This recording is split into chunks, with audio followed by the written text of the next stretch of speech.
notre page politique française. Le premier tour de l'élection présidentielle se tiendra le 10 avril prochain. Comme chaque lundi, Bruno Cotresse, politologue et chercheur au CEVIPOF, est avec nous sur ce plateau pour notre rendez-vous hebdomadaire et les échos de campagne. Bonjour, merci d'être avec nous.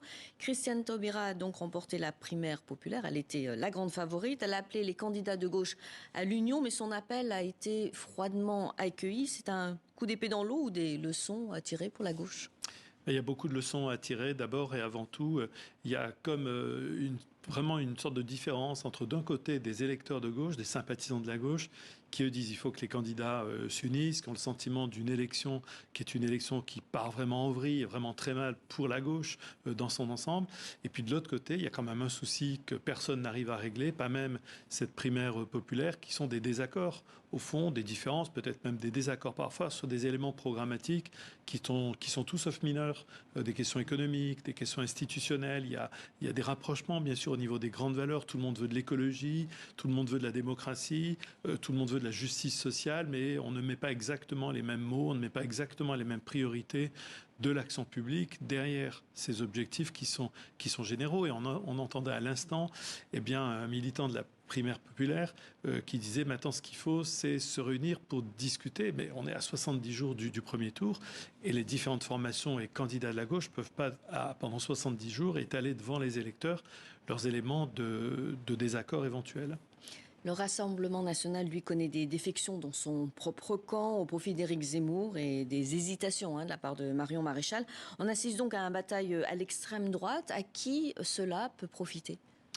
Pour le moment, c'est vrai que Marine Le Pen reste quand même assez solidement campée dans son bastion sociologique, celui des catégories populaires. Éric Zemmour n'est pas arrivé à, au fond, la détrôner dans ce cœur sociologique pour Marine Le Pen. Elle est en tête des intentions de vote par rapport à Éric Zemmour. Elle est au coude à coude avec Valérie Pécresse. Donc on peut dire que pour le moment, la situation est un peu figée, un peu stabilisée. Mais c'est vrai que les désaccords, que les différents épisodes auxquels nous venons d'assister, c'est-à-dire des membres du Front National ou du Rassemblement National, qui passent chez Éric Zemmour, tout un tas de débats. Jean-Marie Le Pen qui est obligé de revenir au fond dans la bataille, qui soutient sa fille, les liens du sang qui ont parlé quand même à un moment donné.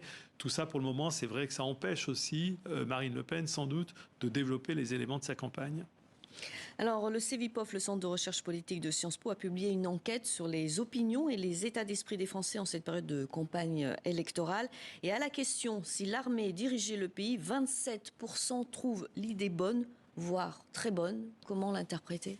C'est un des résultats les plus spectaculaires de cette enquête que nous venons de publier. L'an passé déjà, nous avions une augmentation du nombre de Français qui disaient ça. On était à 20%, 27% cette année.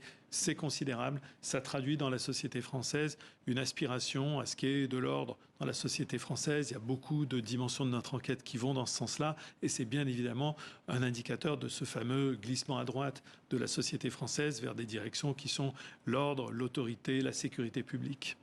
Merci beaucoup Bruno Cotresse pour cette analyse.